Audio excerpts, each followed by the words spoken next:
جو دعائیں قرآنی آتی ہے، جو دعائیں حدیث کی، چونکہ یہ ذکر میں سب سے افضل چیزیں ہیں، یاد رکھیں. ٹھیک. اسی طرح جو ہے نبی اکرم صلی اللہ علیہ وسلم نے کچھ مخصوص ذکر بتائے ہیں. میں پورے نہیں رکھوں گا، میں 3 ہی رکھوں گا چونکہ وقت نہیں تھا، لیکن بہت اہم 3 میں نے چن کے رکھے، اور جو اتنے آسان ہیں، اتنے عام ہیں، ہم ہمیشہ کر سکتے ہیں انشاءاللہ. کم از کم ایک ذکر کی مجلس تھی، ایک ذکر کا درس تھا، اور 3 ذکر تو سیکھ کر جائے تاکہ اس کو زندگی میں لاگو کر لیں تو ہمارے لیے فائدے مند ثابت ہوں گے. آئیے وہ کون سے میں نے 3 ذکر چنے ہیں کہ میں آپ کے سامنے صرف فضائل بیان کرنے میں کتنے اہم ہے اللہ کے ذکر وہ رکھ رہا ہوں، ورنہ بہت سارے اور بھی دعائیں ہیں. پہلا جو ہے نبی اکرم صلی اللہ علیہ وسلم فرماتے اور کہتے ہیں ذکر کے تعلق سے، اور اس کی اہمیت بتاتے ہیں، اور یہ جو ہے ترغیب و ترہیب میں جو ہے یہ روایت ملتی ہے جو کہ صحیح روایت ہے. آپ صلی اللہ علیہ وسلم فرمایا اور کہا اور فرمایا، اور حدیث کا الفاظ اس طرح سے فرمایا، آپ نے فرمایا، ارشاد فرمایا کہ جو شخص 10 مرتبہ ان کلمات کو پڑھے، کیا فرمایا؟ جو شخص ان کلمات کو 10 مرتبہ پڑھتا ہے، وہ کلمات کیا ہے؟ لا الہ الا اللہ وحدہ لا شریک لہ لہ الملک ولہ الحمد وہو علی کل شیء قدیر. کیا ہے؟ کون سے کلمات ہیں؟ بہت آسان ہے، اس کو عام زبان میں چوتھا کلمہ بولتے ہیں. اب یہ الگ بات ہے کہ لوگوں نے 1 سے 7 کلمے بنائے، کیسے بنا نہیں پتا، لیکن بہرحال ایک عام سمجھ کے لیے بول رہا ہوں. ٹھیک ہے، اول کلمہ، دوم کلمہ، سوم کلمہ، چہارم کلمہ، پنجم، تو چاروں ہیں. ٹھیک. ہندوستان میں 7 کلمے، پہلے ہم جب سیکھتے تھے جب 5 سیکھے تھے ہم نے، لیکن ابھی نئے بچے 7 کلمے سیکھتے ہیں. بہرحال تو ان ترتیب میں اگر لیا جاتا ہے یہ چوتھے میں آتا ہے. لا الہ الا اللہ وحدہ لا شریک لہ لہ الملک ولہ الحمد وہو علی کل شیء قدیر.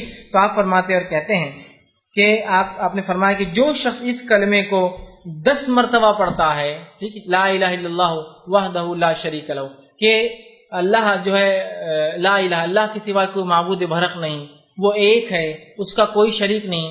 ٹھیک ہے، اس کے الفاظ جو ہے لہ الملک والحمد، اسی کے لیے جو ہے تمام ملکیت ہے اور اسی کے لیے تمام تعریفیں ہیں. وہو علی کل شیء قدیر، اور وہ تمام چیزوں پر قادر ہے.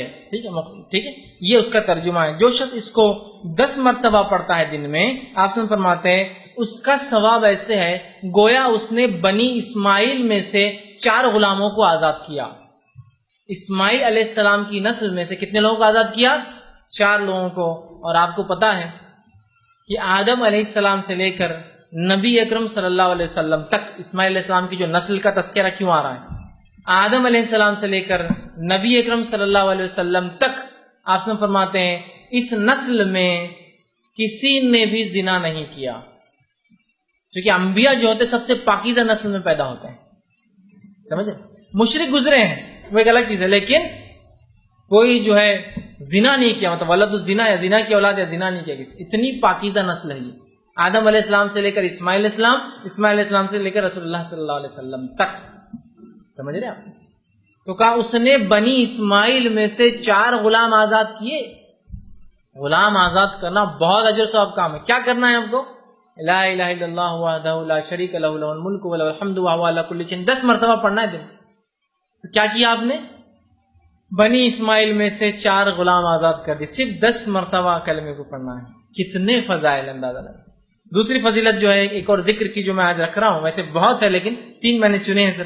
دوسری فضیلت والا ذکر ہے جو بہت آسان ہے، ہم سب کر سکتے ہیں، وہ یہ ہے جو کہ ترغیب و تہذیب، اسی میں جو یہ صحیح روایت ہے، بہت مشہور اور معروف روایت ہے کہ آپ صلی اللہ علیہ وسلم نے فرمایا جو شخص نماز کے بعد 33 مرتبہ الحمدللہ، 33 مرتبہ سبحان اللہ، 33 مرتبہ اللہ اکبر کہتا ہے اور آخر میں یہ کہتا ہے لا الہ الا اللہ وحدہ لا شریک لہ لہ الملک ولہ الحمد وہو علی کل شیء قدیر، وہی جو میں نے اس سے پہلے رکھا. تو 33 بار جو ہے اس شخص نے جو ہے الحمدللہ کہا، 33 بار سبحان اللہ کہا، 33 بار اللہ اکبر کہا، اور اس کے آخر میں یہ کہا، چونکہ 33 اور 33 ہو گئے 99 اور آخر میں 100 کی گنتی پوری کر دی، یہ کہہ کر کہ لا الہ الا اللہ وحدہ لا شریک لہ لہ الملک ولہ الحمد وہو علی کل شیء قدیر. تو آپ فرماتے اور کہتے ہیں جب یہ کہتا ہے تو آپ فرماتے ہیں کہ جو ہے اس کے فائدہ یہ ہے تو اس کے سارے گناہ معاف کر دیے جاتے ہیں، گویا اگر اس کے گناہ سمندر کے جھاگ کے برابر بھی ہو تو. ایک روایت نے فرمایا یہ پڑھنا غلام آزاد کرنے سے زیادہ بہتر ہے. ایک روایت فرمایا اس کے پڑھنے سے 10 نیکیاں ہر اس پہ ملتے ہیں، مطلب اس کو 1000 نیکیاں ملتی. 100 بار پڑھا نا، 100 پڑھنے پہ اس کو 1000، 10 ہر اس پہ 10 تو 1000 نیکیاں ملتی ہے، 1000 گناہ معاف کر دیے جاتے ہیں. یہ فضائل اتنا آسان ہے نا کہ سارے گناہ حتیٰ کہ سمندر کے جھاگ کے برابر گناہ ہو، کتنے کثرت سے، سب معاف کر دیا جاتے صرف ہر نماز کے بعد 33 مرتبہ 33 مرتبہ 33 مرتبہ الحمدللہ سبحان اللہ الحمدللہ اور اللہ اکبر کہہ دے، اس کے سارے گناہ معاف. اور یہ گناہ صغیرہ ہوتے ہیں، یاد کبیرہ کے لیے توبہ ضروری ہوتی ہے. کتنے فضائل ہیں. تیسری چیز جو میں نے جو بہرحال آج کے لیے چنی ہے وہ یہ ہے، اور بہرحال ایک اور ہے، 4 میں نے وہ کی ہے. تیسری چیز جو چنی ہے وہ بھی بڑی آسان ہے، بہت آسانی سے ہم کر سکتے ہیں اور سب کو یاد ہے. آپ صلی اللہ علیہ وسلم فرماتے ہیں اور کہتے ہیں، یہ حدیث جو ہے ترغیب و تہذیب کی، آپ نے فرمایا کہا جو شخص ٹھیک ہے یہ پڑھے جو ہے لا حول ولا قوت الا باللہ. حدیث کا الفاظ اس لیے ہے قل لا حول ولا قوت، جو شخص اس کا وظیفہ کرے لا حول ولا قوت الا باللہ فانہ کنز من کنوز الجنہ. یہ حدیث کے الفاظ ہے قل لا حول ولا قوت الا باللہ فانہا کنز من کنوز الجنہ، کہ جو شخص لا حول ولا قوت الا باللہ یہ پڑھیں گا تو یہ جنت کے خزانوں میں سے ایک خزانہ ہے. جنت کے خزانوں میں سے خزانہ، اس کا معنی کیا ہوتا ہے؟ لا حول، نہ ہم میں صلاحیت ہے نہ ہم میں سمجھ ہے، ولا قوت، نہ ہم میں کوئی چیز کرنے کی طاقت، الا باللہ، سوائے اس کے کہ اللہ ہر چیز پر قادر ہے، اس کی مشیت سے یہ تمام کام ہوتے ہیں.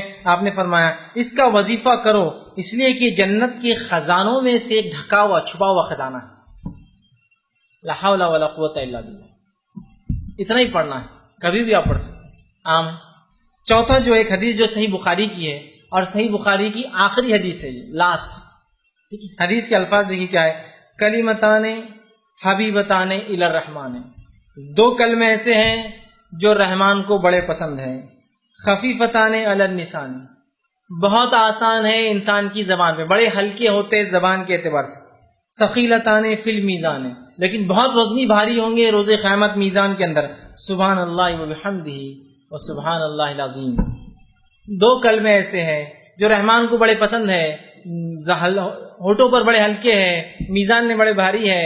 سبحان اللہ وبحمدہ وسبحان اللہ العظیم. 2 ہی کلمے، کس کو یاد نہیں؟ سب کو یاد ہے، بس اٹھتے بیٹھتے سوتے جاگتے جب یاد آئے سبحان اللہ وبحمدہ وسبحان اللہ العظیم پڑھ دیجیے، ہو گیا. سمجھ رہے آپ؟ تو یہ بڑی اہمیت کی حامل ہے، اور کتنے فضائل ان کے دیکھیے آپ بتائے جا رہے ہیں ان کے پڑھنے کے بارے میں. اور یہ بہت آسان عمل ہے، یاد رکھیے. ٹھیک، تو ہم اللہ کے ذکر کے معاملے میں بہت محتاط رہیں.